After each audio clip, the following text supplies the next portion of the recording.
Hello students, welcome back to this video session. और आज के इस वीडियो में हम डिस्कस करने वाले हैं 12th class physics chapter number 3 electric current यानी कि विद्युत धारा के न्यूमेरिकल क्वेश्चंस के पार्ट नंबर 3 को। और इससे पहले हमने 2 पार्ट्स ऑलरेडी अपलोड किए हैं। यदि आपने अभी तक उन पार्ट्स को नहीं देखा है तो उसका लिंक मैं डिस्क्रिप्शन बॉक्स में दे दूंगा, आप वहां से वीडियो को देख सकते हैं और अपनी तैयारी को बेहतर बना सकते हैं। तो चलिए स्टूडेंट्स, वीडियो सेशन शुरू करने से पहले आप इस वीडियो की लिंक को सभी स्टूडेंट्स में दमदार तरीके से शेयर कर देंगे जो भी स्टूडेंट 12th क्लास में हैं और बोर्ड परीक्षा की तैयारी में लगे हुए हैं। ये वीडियो सबके लिए रामबाण सिद्ध होगी। आप इस वीडियो सेशन से जुड़िए और इस चैनल से जुड़ जाइए। और यदि आपने अभी तक चैनल को सब्सक्राइब नहीं किया है तो चैनल को सब्सक्राइब कर लीजिए, बेल आइकन को ऑन कर दीजिए सो दैट नेक्स्ट वीडियो के नोटिफिकेशंस आपको मिल जाएंगे टाइमली विदाउट एनी डिले। तो चलिए स्टूडेंट, शुरू करते हैं आज का वीडियो। तो यहाँ पर हमने कुछ मोस्ट इम्पोर्टेंट क्वेश्चंस को लिया है जो कि बोर्ड परीक्षा यानी कि प्रीवियस ईयर्स की परीक्षाओं में पूछे गए क्वेश्चंस हैं और आगे भी इन क्वेश्चंस के पूछे जाने की पूरी संभावना है। आप यहाँ पर देख सकते हैं मैंने उन्हीं सब क्वेश्चंस को लिया है जो प्रीवियस ईयर्स की बोर्ड परीक्षा में पूछे गए हैं। तो चलिए स्टूडेंट्स, स्टार्ट कर देते हैं आज का वीडियो सेशन। तो यहाँ पर आप सबसे पहले देखेंगे कि हमारा क्वेश्चन नंबर 1 है कि 12 वोल्ट विद्युत वाहक बल्ब तथा 3 ओम आंतरिक प्रतिरोध को बैटरी के किसी प्रतिरोधक से संयोजित किया गया है। यदि परिपथ में धारा 0.5 एम्पियर है तो जुड़े प्रतिरोध का मान क्या होगा। तो यहाँ पर सबसे पहले हमें पता करना है कि प्रतिरोध कितना यहाँ जुड़ा हुआ है, यानी कि कैपिटल आर की वैल्यू हमें कैलकुलेट करनी है। तो सबसे पहले जो चीज़ें हमें दी गई होती है न्यूमेरिकल में, मैं आपको पहले से भी बताता हुआ आया हूँ कि जो भी चीज़ें दिया है, जो भी गिवन है, वो चीज़ें हम लिख लेते हैं। तो सबसे पहले लिखेंगे कि दिया है, क्या क्या चीज़ दिया है वो चीज़ हम लिख लेते हैं। तो हमें दिया है, सबसे पहले आप यहाँ देखेंगे कि आई का मान हमें दिया है 0.5 एम्पियर, 0.5 एम्पियर दिया है। और हमें विद्युत वाहक बल यानी कि कैपिटल ई का मान दिया है 12 वोल्ट। और उसके बाद आपका internal resistance of the battery यानी कि आर का मान क्या दिया हमें, आंतरिक प्रतिरोध हमें दिया है, वो दिया है हमें 3 ओम का प्रतिरोध दिया है। और अब हमें निकालना है कैपिटल आर का मान। तो देखिए यहाँ पर यदि हम जानते हैं कि एक रिलेशन हमारा होता है, वी नो दैट, ऐसे लिख सकते हैं कि वी नो दैट, हम रिलेशन जानते हैं, वो रिलेशन हमें याद होना चाहिए। E is equal to E upon R plus R, यानी कि कैपिटल आर प्लस आर, ये हमारा एक रिलेशन होता है। ये फॉर्मूला आपको याद होना चाहिए। अब हम इस फॉर्मूले में जो दी गई वैल्यूज़ हैं वो पुटअप करेंगे और यहाँ पर क्रॉस मल्टीप्लिकेशन की सहायता से हम कैपिटल आर की वैल्यू कैलकुलेट कर लेते हैं। तो देखिए यहाँ पर हम जो वैल्यू हमें गिवन है उन सभी वैल्यूज़ को यहाँ पर इसमें पुटअप कर लेते हैं। तो यहाँ पर आप लिखेंगे 0.5 एम्पियर इजकल टू ई की value 12 volt upon capital R की वैल्यू निकालनी है और स्मॉल आर की वैल्यू 3 दिया है। अब यहाँ पर मैं क्रॉस मल्टीप्लाई कर देता हूँ। तो जैसे ही यहाँ पर क्रॉस मल्टीप्लाई करेंगे या इसको इधर भेज दीजिए, यानी कि r प्लस 3 इजकल टू क्या होगा 12 अपॉन 0.5, ये पॉइंट हटेगा, ऊपर 0 पड़ जाएगी, 5 से इसको कट कर लीजिए, 5 टू जा 10 और 5 4 जा 20 हो गया आपका। तो r प्लस 3 इजकल टू कितना हो गया हमारा, यहाँ पर आ गया 24। तो यहाँ पर 24 हो गया। अब इसके बाद में यहाँ पर r इजकल टू क्या होगा, ये 3 इधर चला जाएगा, तो ये 3 इधर जाएगा तो माइनस में हो जाएगा, 24 माइनस 3, तो यहाँ पर आपका आ जाएगा 21 ओम। तो प्रतिरोध का मान कितना है हमारा, प्रतिरोध का मान हमारा आएगा 21 ohm and this is the answer of your question. तो मैं उम्मीद करता हूं कि एकदम आपको समझ आ गया होगा। यदि आपको समझ आ रहा है और वीडियो अच्छा लग रहा है तो वीडियो को लाइक करके इस वीडियो को शेयर कर दीजिए अपनी सभी स्टूडेंट्स के पास में और ज़्यादा से ज़्यादा स्टूडेंट्स को इस सेशन से जोड़िए, क्योंकि जितने ज़्यादा स्टूडेंट्स इस वीडियो सेशन से जुड़ेंगे उतने ही स्टूडेंट्स को इस वीडियो का लाभ मिल सकेगा। और ये टोटली जो एक सामाजिक सेवा है और आप समझ सकते हैं कि यदि आप वीडियो सेशन को सभी स्टूडेंट्स के पास में पहुंचाते हैं तो सभी लोग, सभी स्टूडेंट इससे बेनिफिटेड होंगे। तो चलिए हम नेक्स्ट क्वेश्चन की ओर बढ़ते हैं। नेक्स्ट क्वेश्चन हमारा है, यहाँ पर आप देखेंगे next question, question number 2 10 volt वाली विद्युत वाहक बल्ब बैटरी जिसका आंतरिक प्रतिरोध यानी इंटरनल रेजिस्टेंस 3 ओम है किसी प्रतिरोधक से संयोजित है। यदि परिपथ में धारा का मान 0.5 एम्पीयर हो तो प्रतिरोधक का प्रतिरोध क्या है। जब परिपथ बंद हो तो सेल का टर्मिनल वोल्टेज क्या होगा। तो देखिए क्वेश्चन कुछ बिल्कुल इसी तरह का है जैसे मैंने अभी आपको कराया है, लेकिन इसमें थोड़ा सा एक स्टेप आगे आपको यानी कि बताना है। तो सबसे पहले जो जो चीज़ हमें दिया है वो चीज़ हम लिख लेते हैं। हमें कैपिटल ई का यानी विद्युत वाहक बल का मान दिया है, कितना दिया है 10 वोल्ट का मान दिया है। जो भी चीज़ दिया है सबसे पहले वो चीज़ हम लिख लेते हैं। उसके बाद देखिए हमें दिया है इंटरनल रेजिस्टेंस का मान, आर का मान कितना दिया है 3 ओम का मान दिया है। और यहाँ पर परिपथ में धारा वही सेम 0.5 एम्पियर धारा का मान दिया है। अब देखिए यहाँ पर हमें परिपथ में धारा का मान दिया है, तो अब हम वही वाला फॉर्मूला लगाएंगे जो मैंने अभी ऊपर अप्लाई किया था। तो उसकी सहायता से हम कैपिटल आर की वैल्यू कैलकुलेट कर लेते हैं। तो देखिए क्या था हमारा formula, I is equal to E upon capital R plus small r. तो वैल्यू पुटअप कर दीजिए 0.5 इजगल टू यहाँ पर आएगा आपका 10 अपॉन यहाँ पर आएगा कैपिटल आर प्लस 3। तो देखिए यहाँ पर ये इसको इधर ले जाएंगे, इसको इधर लेके आ जाएंगे, तो इस तरह से हम सफलिंग कर लेंगे।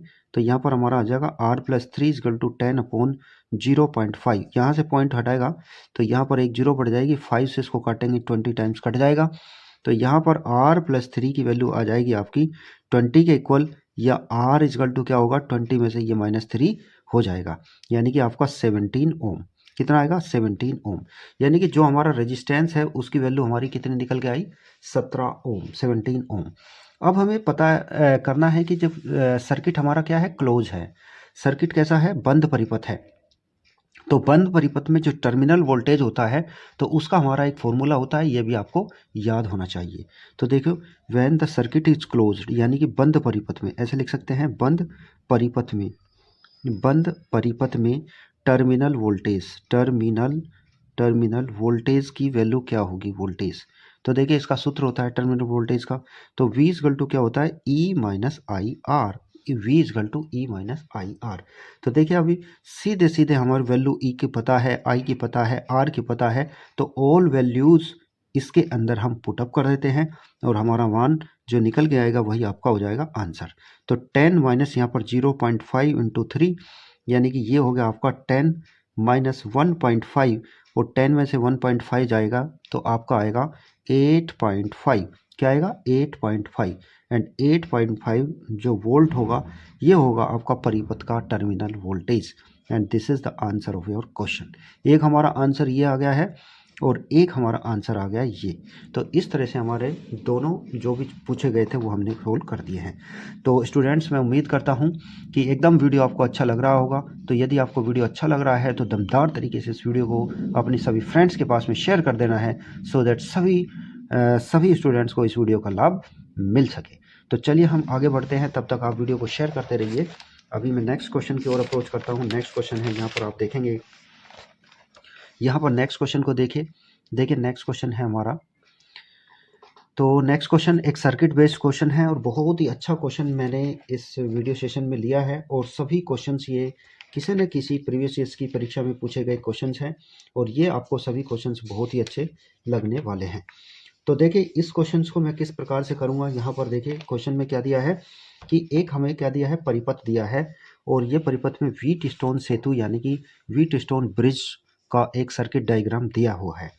तो यहाँ पर हमें क्या कैलकुलेट करना है कि जो हमारा संधि बी है, संधि बी और संधि डी यानी कि बी और डी के मध्य विभवांतर का मान ज्ञात करना है, यानी कि इसके मध्य हमें विभवांतर का मान ज्ञात करना है। तो देखिए इस क्वेश्चन को कैसे करेंगे, ये भी क्वेश्चन बोर्ड परीक्षा में पूछा गया है, काफ़ी अच्छा इंपॉर्टेंट क्वेश्चन है। तो इसके लिए सबसे पहले हमें क्या करना होगा कि देखिए हम कोई भी एक भुजा मान लेते हैं कि सबसे पहले हम देखो यहाँ से सपोज यहाँ से जो बैटरी है, इस बैटरी का जो वोल्टेज है वो है आपका 2 वोल्ट। क्या है आपका 2 वोल्ट है, और यहाँ से देखो करंट इस तरह से चलेगी पॉजिटिव सिरे से। तो जैसे पॉजिटिव से करंट चलती है ऐसे, तो यहाँ पर करंट दो भागों में बट जाती है। तो इस भाग में मैं मान लेता हूँ कि यहाँ पर I1 करंट इस भाग में जाएगी, और इस भाग में यहाँ पर जो करंट जाएगी वो आपकी I2 करंट जाएगी, क्योंकि इस संधि पर टर्मिनल ए पर जो हमारी करंट है दो भागों में बढ़ जाती है। एक भाग में I1 मान लेते हैं, एक भाग में हम I2 मान लेते हैं। तो देखिए यानी कि जो हमारी भुजा है ABC, इस भुजा में पूरा I1 करंट फ्लो होगा और ADC इस भुजा में हमारा I2 करंट फ्लो होगा। ठीक है, तो इसके लिए क्या करेंगे, अभी हम किरचॉफ का नियम लगाएंगे। तो किरचॉफ का नियम देखो किस तरह से हम किरचॉफ का नियम लगाते हैं, और आप भली भांति पूर्वक आप किरचॉफ के नियम से वाकिफ़ होंगे, यानी कि किरचॉफ के नियम के विषय में आपको पता होगा। इसके विषय में मुझे आई थिंक बताने की कोई आवश्यकता नहीं है। तो मैं समझ लेता हूं कि आपको किरचॉफ का नियम आता है। तो यदि आपको किरचॉफ का नियम आता है तो इसमें आप इसको आराम से, जो हमारा वोल्टेज लो है किरचॉफ का, वो नियम आपको लगाएंगे। यदि नहीं आता तो उसमें मैं आपको एक बार और बता देता हूं कि जब भी किसी परिपथ में, यानी कि जो बंद परिपथ होता है, उसके बंद पास के विभिन्न भागों में जो बहने वाली धाराओं तथा जो संगत हमारे जो प्रतिरोध होते हैं, जो हमारे रेजिस्टेंस होते हैं, उनके गुणनफल का जो बीजगणितीय योग होता है, एल्जेब्रिक जो सम होता है, वो उस पास में लगने वाले विद्युत वाहक बलों के बीजगणितीय योग के बराबर होता है, यानी कि sigma I R is equal to sigma E होता है। ये आपको किरचॉफ का वोल्टेज लो हम इसमें अप्लाई करेंगे। तो देखिए यहाँ पर जब मैं अप्लाई करता हूँ तो कोई एक पर्टिकुलर में पास ले लेता हूँ, और पास में आप यहाँ पर देखेंगे कि मैं सबसे पहले एक पास ले देता हूँ ABCEFA। देखिए यहाँ पर लेता हूँ ABCEFA। तो सबसे पहले क्या लिखेंगे कि आपका जो लूप है, या तो लूप बोल दीजिए या पास बोल दीजिए, लूप भी बोल सकते हैं, लूप ABCEFA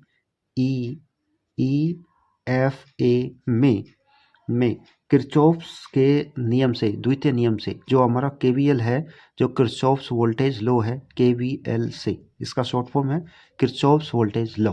तो केवीएल लगा देंगे इसमें।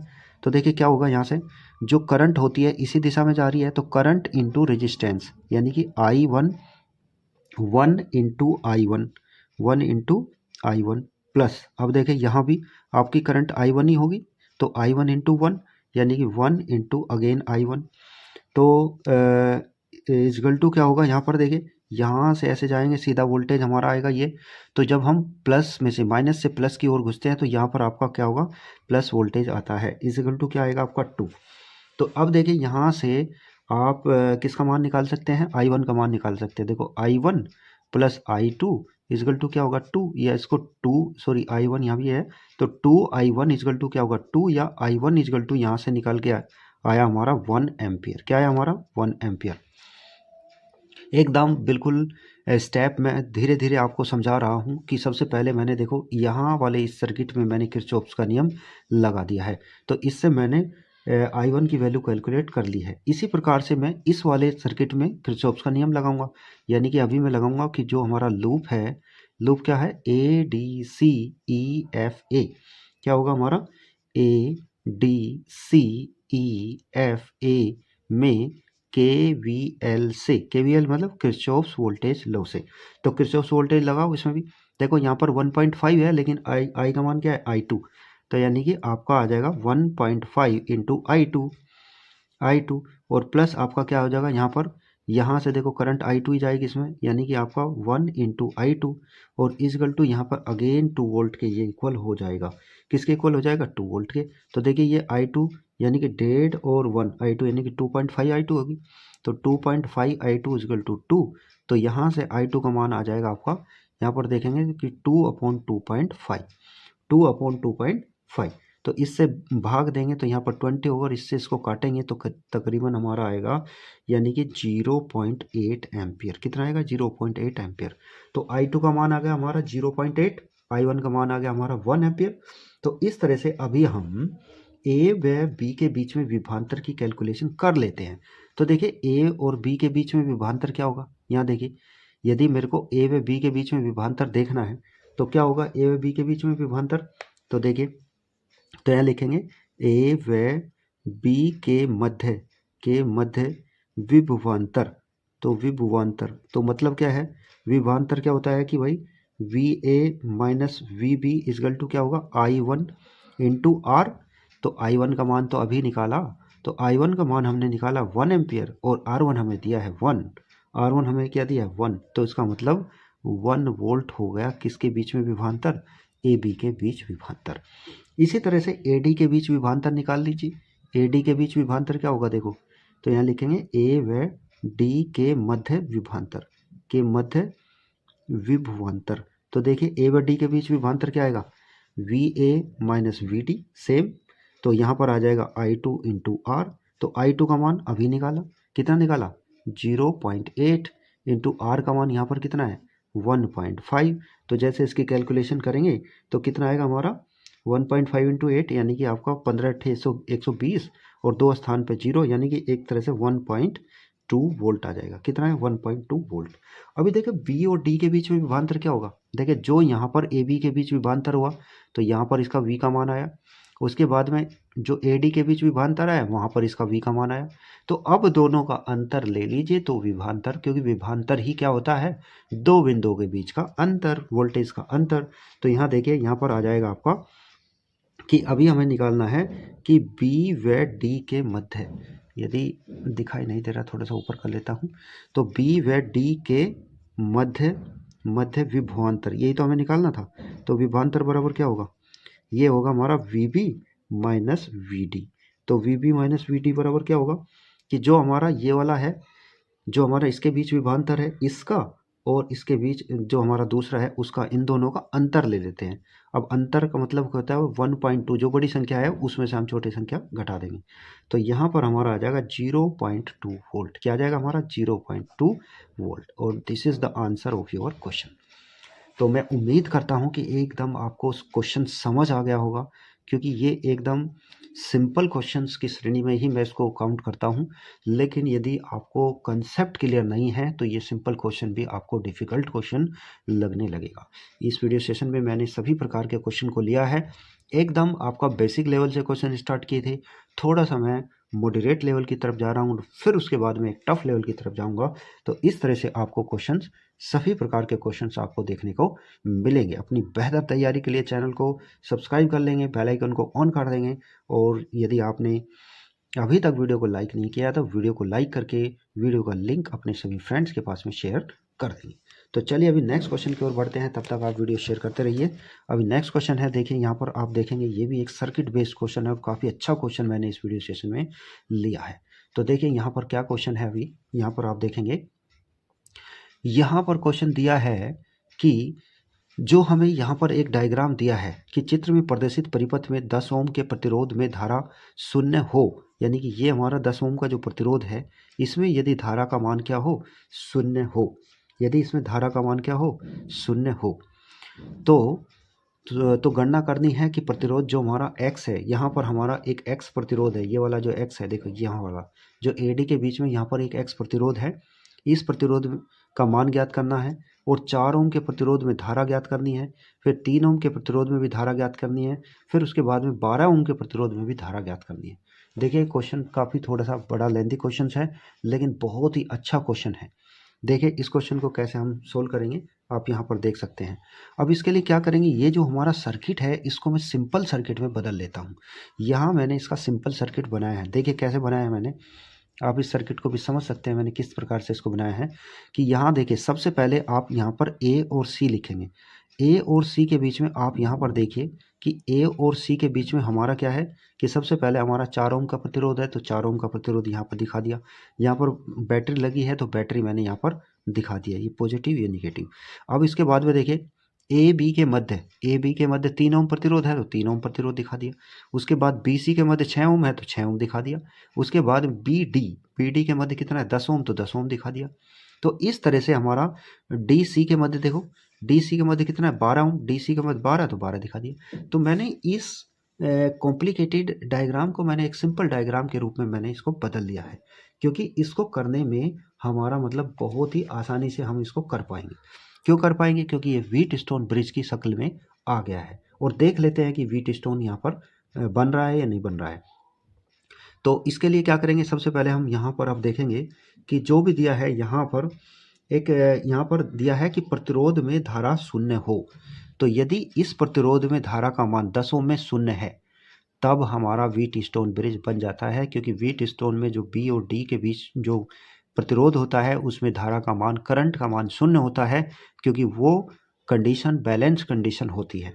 तो यदि ये बैलेंस कंडीशन है तो हम इसमें व्हीट स्टोन ब्रिज का जो हमारा सिद्धांत है, जो हमारा प्रिंसिपल है, हम उससे करेंगे।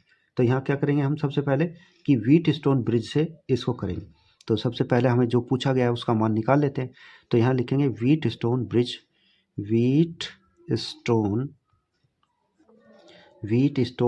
सेतु, ये लिखो परिपथ, ऐसे लिखो परिपथ व्हीट स्टोन सेतु है, परिपथ व्हीट स्टोन सेतु है। अतः जो व्हीट स्टोन सेतु है तो हमारा फॉर्मूला क्या होता है, P/Q = R/S। बैलेंस कंडीशन होती है व्हीट स्टोन की।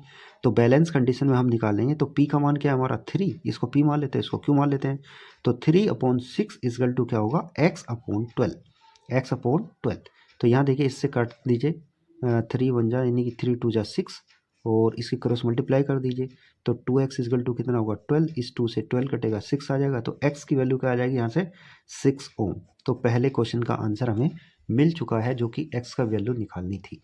तो ये हमारे पहले क्वेश्चन का आंसर मिल चुका है। अभी हम नेक्स्ट इसकी तरफ बढ़ेंगे। देखो नेक्स्ट की तरफ बढ़ेंगे, यानी कि नंबर 2 क्या पूछा हुआ है हमें नंबर 2 पूछा है कि 4 ओम के प्रतिरोध में धारा, 4 ओम का प्रतिरोध कितना है। तो यहाँ पर इसका मान मैं लिख सकता हूँ 6 ओम, जो मैंने अभी निकाला है। 4 ओम का प्रतिरोध किधर है भाई, तो 4 ओम का प्रतिरोध है ये वाला प्रतिरोध, इसमें हमें धारा का मान निकालना है।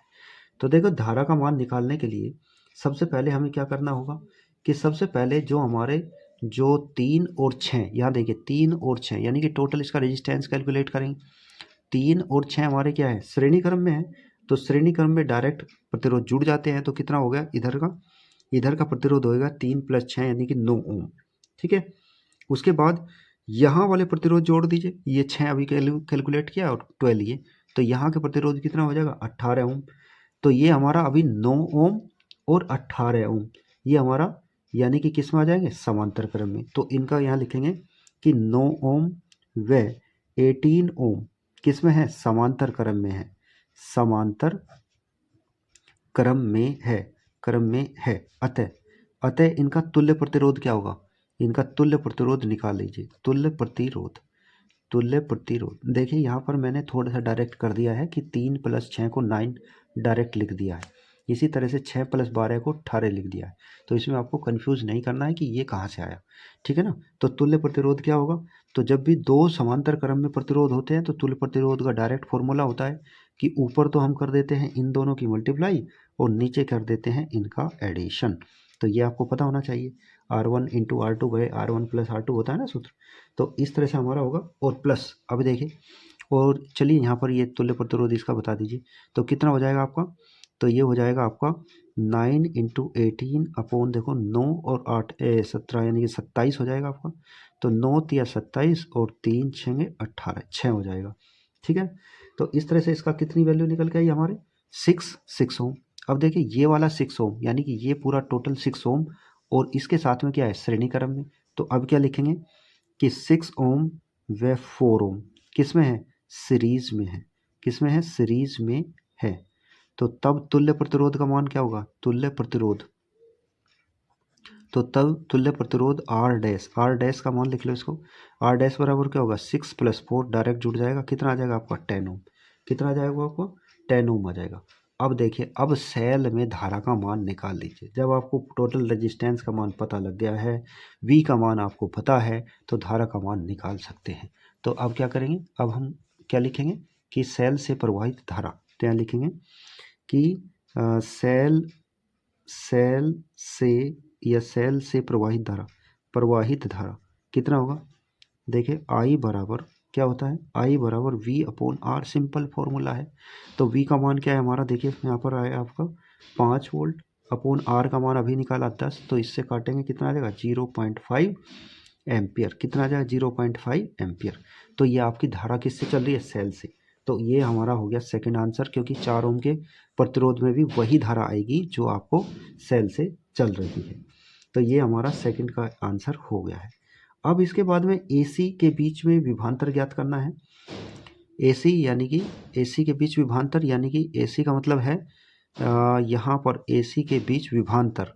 तो AC के बीच विभवांतर भी हम ज्ञात कर सकते हैं, लेकिन इसमें क्या क्या दिया है, हमें क्या क्या पूछा गया है पहले वो देख लेते हैं। हमें पूछा गया है कि 3 ओम में धारा का मान, 3 ओम हमारा कहाँ पर है भाई, 3 ओम हमारा यहाँ पर है। तो इसका मतलब यहाँ पर क्या होगा, सबसे पहले हम V की वैल्यू कैलकुलेट कर लेंगे। यदि हम V की वैल्यू कैलकुलेट कर लेते हैं, देखो यहाँ पर दिखाई देगा, इस 3 ओम में हमें क्या निकालना है, धारा का मान।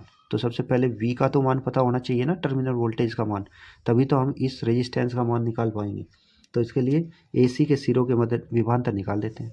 तो क्या निकालेंगे, सबसे पहले AC के सिरों के मध्य विभवांतर, सिरों के मध्य विभवांतर। तो देखो क्या होगा, AC के सिरों के मध्य विभवांतर, तो VC इजगल टू क्या होगा, VAC इजगल टू क्या होगा, E minus IR। Simple formula है आपका। तो देखो 5, देखो हमारा E का मान क्या है, 5 है, माइनस I का मान अभी कैलकुलेट किया 0.5 इंटू R का मान क्या है 4, R का मान क्या है यहाँ पर 4 है, 4 मतलब देखो इसके ऊपर यहाँ पर 4 है। तो यहाँ से देखें तो 5 माइनस 5 चौके 20 यानी कि आपका आ जाएगा यहाँ पर 2, तो ये आ जाएगा आपका घट के कितना आ जाएगा आपका 3 वोल्ट, कितना आ जाएगा 3 वोल्ट। तो यहाँ पर इन दोनों टर्मिनल के बीच में हमारा जो टर्मिनल वोल्टेज है वो आया आपका कितना 3 वोल्ट। अब 3 वोल्ट तो टर्मिनल वोल्टेज हो गया, आर का मान है, अब हमारा आई का मान वेरी सिंपल रूप से हम निकाल सकते हैं। तो देखिए अभी मुझे यदि मान लिया 3 ओम में धारा का मान निकालना है, तो 3 ओम में जो धारा का मान होगा, तो यहाँ पर देखिए 3 ओम में, तो 3 ओम तो ये है हमारा और 6 ओम ये होगा, वही धारा, क्योंकि इसमें टोटल भाई रेजिस्टेंस तो टोटल लेना पड़ेगा ना इस सर्किट का। तो यहाँ पर आपका आ जाएगा, ये वोल्टेज तो हो जाएगा 3 वोल्ट और हमारा रेजिस्टेंस हो जाएगा 3 + 6। तो यहाँ पर धारा का मान देखिए क्या होगा, तो यहाँ लिखेंगे 3 ओम में, देखो दिखाई दे रहा होगा 3 ओम में धारा, तो 3 ओम में धारा बराबर कितना होगा, आई का मान देखो, तो आई इजगल टू क्या होगा, VAC यानी कि टर्मिनल वोल्टेज अपॉन 3 + 6, मतलब उस लाइन में, इस लाइन में जो हमारा क्या है, हमारा रेजिस्टेंस है, तो टोटल रेजिस्टेंस। तो देखिए यहाँ पर क्या होगा, तो VAC का मान अभी मैंने निकाला 3 और 3 प्लस कितना हो गया 9 है ना, तो 3 9 यानी कि 3 3 जा 9, 1/3, तो 1/3 एम्पियर 3 ओम में करंट का मान आ जाएगा। तो इसी तरह से यदि आपको किस में देखना है, यदि आपको मतलब इसके अंदर कितने 12 ओम में धारा निकालनी है, तो क्या करेंगे हम, वोल्टेज तो वही लेंगे क्योंकि हम समांतर क्रम में जो वोल्टेज है सेम रहता है, और धारा का मान कैसा होगा इसमें, इन दोनों का कंबाइंड रेजिस्टेंस। तो चलिए लगे हाथ इसका भी निकाल लेते हैं कि 12 ओम में धारा, तो 12 ओम में धारा का मान क्या होगा, यहाँ से आ जाएगा आपका VAC अपॉन 6 + 12, क्योंकि रेजिस्टेंस 6 + 12 होगा, तो VAC मतलब 3/18, तो यहाँ आएगा 1/6 एम्पियर। क्या आएगा हमारा 1/6 एम्पियर। तो ये एक आंसर, ये हमारा दूसरा आंसर, ये हमारा तीसरा आंसर और ये हमारा ये चौथा आंसर। इस तरह से हमने चारों के चारों क्वेश्चंस को मैंने इस वीडियो में कर पाया है। तो उम्मीद करता हूँ कि एकदम आपको वीडियो क्लियर हो गई हो। अब लास्ट क्वेश्चन की ओर बढ़ते हैं, फटाफट क्वेश्चन देख लेते हैं। तब तक आप वीडियो सेशन को लाइक करके शेयर कर दीजिए सो दैट सभी को इसका लाभ मिल सके। तो चलिए देखिए लास्ट क्वेश्चन देख लेते हैं इस वीडियो का। काफ़ी वीडियो लंबा हो जाता है तो इसलिए मैंने इसमें केवल मात्र आधा घंटे की वीडियो ही रखी है। तो यहाँ पर देखिए लास्ट क्वेश्चन। अब लास्ट क्वेश्चन क्या है हमारा, लास्ट क्वेश्चन क्या है हमारा कि जो एक हमें डायग्राम दर्शाया गया है, इस डायग्राम में हमें किसका वैल्यू ज्ञात करनी है। इस डायग्राम में हमें निकालना है कि जो मध्य विभवांतर है ए व बी के बीच में जो हमारा मध्य विभवांतर है उसकी वैल्यू हमें कैलकुलेट करनी है। तो किस तरह से हम इसकी वैल्यू कैलकुलेट करेंगे ये आपको समझ आना चाहिए। देखिए लगातार 2 साल क्वेश्चन पूछा गया है और काफ़ी इंपॉर्टेंट क्वेश्चन है, आप समझ सकते हैं। तो देखिए इस क्वेश्चन को करने का क्या तरीका होगा। सबसे पहले यहाँ पर आप देखेंगे इस डायग्राम को, यहीं पर मैं इसी में मॉडिफाई कर लेता हूँ कि जैसे हमारा यहाँ पर 2 वोल्टेज है, 2 वोल्ट की बैटरी है, यहाँ पर भी 2 वोल्ट की बैटरी है, तो हमेशा करंट हमारे साथ +2 माइनस चलती है। तो +2 माइनस चलती है तो इसका मतलब यहाँ से इस सेल से मैं मान लेता हूँ कि करंट का मान क्या है हमारा I1 है। क्या है हमारा मान I1, और इससे मैं मान लेता हूँ कि इससे करंट निकलने वाली जो करंट है इसका मान क्या है I2 है। ठीक है ना। तो अब देखिए यहाँ पर आपकी I1 जाएगी, यहाँ पर भी आपकी I1 ही जाएगी, है ना। इधर से यहाँ पर आपकी I2 जाएगी। तो अभी क्या करेंगे, अभी हम इन दोनों रेजिस्टेंस की जगह एक तुल्य रेजिस्टेंस लगा लेते हैं, क्योंकि देखो यहाँ पर दोनों के दोनों रेजिस्टेंस क्या है हमारे समांतर क्रम में है। अब समांतर क्रम में है तो दोनों का जो तुल्य रेजिस्टेंस का होगा इसका आधा, क्योंकि मैंने बताया हुआ है कि यदि समान रेजिस्टेंस समांतर क्रम में जुड़े हों तो तुल्य रेजिस्टेंस क्या हो जाता है, उनका आधा। तो इसको मैं किस तरह से रिप्लेस कर देता हूँ, यदि मैं एक बार फटाफट यदि मैं इस सर्किट को दोबारा से इस तरह से बना देता हूँ तो आपको यहाँ पर देखिए मैं फटाफट इस सर्किट को इस तरह से ड्रा कर लेता हूँ कि यहाँ पर इन दोनों रेजिस्टेंस की जगह मैं एक तुल्य रेजिस्टेंस यहाँ पर लगा देता हूँ, ठीक है ना। तो इस तरह से मैंने इसको यहाँ पर एक सर्किट मैंने ड्रा कर लिया। तो ये देखिए यहाँ पर बैटरी हमारा लगाना मैं भूल गया हूँ, तो अभी ये हमारी एक बैटरी लगा देते हैं। तो यहाँ से हमारी I1 चलेगी, यहाँ से हमारी I2 चलेगी, ये हमारा पॉजिटिव, ये निगेटिव, ये निगेटिव, ये पॉजिटिव। अब देखिए सर्किट में कैसे कैसे होगा, ये हमारा 2 ओम रेजिस्टेंस है, ये भी 2 ओम रेजिस्टेंस है, ये हमारा 4 ओम है, ये हमारा 4 ओम आ गया है, ठीक है। अब बस सिंपल है, इसको करना है हमें। तो इसके लिए मैं इसका नामकरण कर लेता हूँ कि यहाँ पर देखिए यहाँ पर A है, यहाँ पर हमारा B है और ये हमारा B है, ये A है। तो इस तरह से यहाँ पर इसको C और इसको मैं D लिख लेता हूँ। बस अभी कुछ नहीं, अब सिंपल क्वेश्चन हो गया है। अभी हम क्या करेंगे, डायरेक्ट इसमें किरचॉफ्स के नियम लगाएंगे और क्वेश्चन का आंसर पा लेंगे। तो सबसे पहले यहाँ देखिए लूप लेते हैं, लूप सबसे पहले इस वाले लूप में लगाते हैं एक बार और एक बार इस वाले लूप में लगाते हैं। तो सबसे पहले लूप लेंगे कि ए बी बी ए में। तो लूप क्या करेंगे, सबसे पहले ए बी स्मॉल बी फिर ए और ए में, किससे, किरचॉफ्स नियम से, केवीएल से, किरचॉफ्स लॉ यानी कि किरचॉफ्स वोल्टेज लॉ से। तो देखिए इसमें कैसे करेंगे, तो यहाँ पर देखो हमारा I1, इसमें भी I1 चलेगा, इसमें भी I1 चलेगा, इस तरह चलेगा ना। और इधर से यहाँ से देखो I2 चलेगा और इसमें यहाँ पर कंबाइंड आएगा आपका I1 प्लस I2। करंट का मान क्या आ जाएगा, I1 प्लस I2। तो इस तरह से मैं इसमें यानी कि लूप में लगा रहा हूँ। तो देखिए इसमें लगाएंगे तो सबसे पहले यहाँ आएगा करंट इंटू यानी कि रेजिस्टेंस इंटू करंट। तो रेजिस्टेंस का मान क्या है 2 इंटू करंट का मान क्या है I1 प्लस इसी तरह से अगले आएगा हमारा यहाँ पर I1 इंटू 2 यानी कि 2 इंटू अगेन I1 और प्लस आपका 4, यहाँ पर रेजिस्टेंस 4 है तो I1 प्लस I2 और इस इक्वल टू क्या आ जाएगा हमारा, इसका इस बैटरी का वोल्टेज क्या है 2 वोल्ट है, तो इक्वल टू 2 के इक्वल होगा। तो यहाँ देखिए 2I1 और 2I1 कितने हो गए 4I1 और 4I1 यहाँ से आ जाएगा आपका, तो कितना हो जाएगा 8I1। या इसको ऐसे लिख लीजिए कि 4I1 प्लस आपका यहाँ से 4I1 plus I2 equal to कितना होगा 2। इसको थोड़ा सिंपल कर लीजिए तो 4I1 प्लस आपका 4I1 plus 4I2 equal to 2। या इसको और थोड़ा सिंपल कर लीजिए, यहाँ पर सिंपल कर लेते हैं तो I1 8I1 तो 8I1 plus 4I2 equal to कितना होगा 2। इसको इक्वेशन नंबर 1 मान लेते हैं, क्योंकि इसमें कभी भी किरचॉफ्स लॉ लगाते हैं तो उसमें हमारी इक्वेशंस आ जाती हैं। तो अभी देखिए अभी हमें किरचॉफ्स का नियम दूसरे लूप में लगा देते हैं। अब दूसरा लूप कहाँ से शुरू होता है, यहाँ से DCBAD, क्या है DCBAD में। तो यहाँ लिखेंगे अगेन लूप DCBAD में KVL से, किरचॉफ्स के वोल्टेज लॉ से। तो किरचॉफ्स वोल्टेज लॉ लगाओ। देखो यहाँ पर देखिए थोड़ा सा डायग्राम ऊपर हो गया है, लेकिन यहाँ पर देखते रहेंगे कि यहाँ से देखो यहाँ पर I2 आई तो I2 इसमें जाएगी, तो इसका मतलब 4I2 यहाँ पर दिखाई नहीं दे रहा होगा तो मैं यहाँ डायरेक्ट लिख देता हूँ। देखिए 4I2 प्लस आपका हो जाएगा आपका 4I1 plus I2 equal to 2। तो यहाँ से इसको भी सिंपल कर लेते हैं तो 4I2 plus 4I1 plus 4I2 equal to 2। यहाँ से हो जाएगा 8I2 plus 4I1 equal to 2। या इसको पहले लिख लीजिए 4I1 plus 8I2 equal to 2। इस तरह से हमने लिख लिया, इसको इक्वेशन नंबर 2 लिख लीजिए। अब इक्वेशन 2 और इक्वेशन 1 को हमें करना है सोल्व। तो जैसे हम इक्वेशन 2 और इक्वेशन 1 को सोल्व करेंगे, आप दोनों इसको सोल्व कर लेते हैं। दोनों इक्वेशन को आप खुद से भी सोल्व करना है और मैं यहाँ पर डायरेक्ट वैल्यू लिख देता हूँ क्योंकि वीडियो आपकी लंबी हो रही है।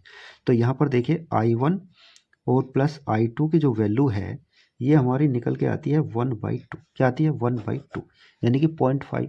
इस तरह से 0.25 करके इसकी वैल्यू निकल के आएगी I1 और I2 की। यहाँ पर आपको सोल्व कर लेना है, ये छोटा सा होमवर्क मैं आपको दे रहा हूँ। इन दोनों को क्या करना है, आपको सोल्व करना है, क्योंकि यदि आप इनको सोल्व कर लेंगे तो इसकी वैल्यू यानी कि I1 और I2 की कंबाइंड निकल के आती है आपकी 1/2। अभी हमारा देखो मेन मुद्दा क्या है, हमारा मेन मुद्दा है ए और बी के बीच में हमें क्या निकालना है, हमें निकालना है वोल्टेज का मान, विभवांतर का मान। तो देखो यहाँ पर तो करंट I1 प्लस I2 गई ना, तो इसलिए मैंने I1 I2 की वैल्यू निकाला है। तो अब I1 I2 का वैल्यू पता लग गया, अभी हमें सीधा हम वोल्टेज का मान निकाल देंगे। तो क्या निकालेंगे हम, अब क्या निकालेंगे हम इसमें, यहाँ पर देखेंगे कि बिंदु बिंदु यहाँ पर लिखेंगे बिंदु डी, बिंदु बी व ए के मध्य, बिंदु ए व बी व ए के मध्य विभवांतर। तो विभवांतर का मान क्या होगा, देखिए विभवांतर का मान डायरेक्ट V इजगल टू क्या होता है आई आर से, तो I की जगह आएगा आपका I1 plus I2 into are का मान जो हमें दिया है रेजिस्टेंस, तो रेजिस्टेंस R दिया है। तो यहाँ पर देखो I1 I2 का मान अभी मैंने बताया कि 1/2 गुणा R का मान, देखो सर्किट में R का मान क्या है, यहाँ पर 4 है, तो 4 रख देते हैं, यहाँ पर 4 रख दीजिए। तो 2 से इसको काटेंगे, 2 दूनी 4, तो कितना आ जाएगा आपका 2 वोल्ट, क्या आ जाएगा आपका 2 वोल्ट। तो यही इसका हो जाएगा आंसर। देखिए यहाँ पर किरचॉफ्स के नियम का मैंने भरपूर यूज़ किया है, आप भी किरचॉफ्स के नियम की सहायता से जटिल सर्किट में करंट की वैल्यू, वोल्टेज का मान निकाल सकते हैं और आप अच्छी तैयारी कर सकते हैं, क्योंकि ये किरचॉफ्स लॉ बहुत ही ज़्यादा इंपॉर्टेंट लॉ होता है और आपका एक क्वेश्चन इसका परीक्षा में बनता ही बनता है। ये तो किरचॉफ्स के नियम से क्वेश्चन पूछ लिया जाएगा या फिर इसके ऊपर न्यूमेरिकल बेस्ड क्वेश्चन पूछा जाता है। तो मैं उम्मीद करता हूँ कि ये वीडियो सेशन आपको बहुत ही अच्छा लगा होगा, और यदि आपको ये वीडियो सेशन अच्छा लगा है तो इस वीडियो को अपने सभी दोस्तों में शेयर करना है, और वीडियो को लाइक करके आप वीडियो के कमेंट बॉक्स में एक अच्छा सा कमेंट लिखना है सो दैट आपको यानी कि नेक्स्ट वीडियो जल्दी से जल्दी मिल सके। इसी तरह से हम चैप्टर वाइज वीडियो के न्यूमेरिकल कराते जाएंगे और आपकी बोर्ड परीक्षा की तैयारी आपकी अच्छी हो जाएगी, क्योंकि चैप्टर वाइज मैं न्यूमेरिकल लेकर आया हूं सो दैट आपको सभी चैप्टर वाइज न्यूमेरिकल यदि आपने कवर कर लेते हैं तो मैं उन्हीं चैप्टर से बोर्ड परीक्षा में जो प्रीवियस ईयर की परीक्षा में पूछे गए क्वेश्चंस होते हैं उन्हीं क्वेश्चंस को मैं लेकर आता हूं और इस वीडियो में डिस्कस करता हूं। तो चलिए स्टूडेंट्स, फिर मिलते हैं नेक्स्ट वीडियो सेशन में। तब तक के लिए आपका दिन शुभ हो, मंगलमय हो, और इसी शुभकामना के साथ आपका बहुत बहुत धन्यवाद। जय हिंद, जय Bharat, and thanks for watching this video session.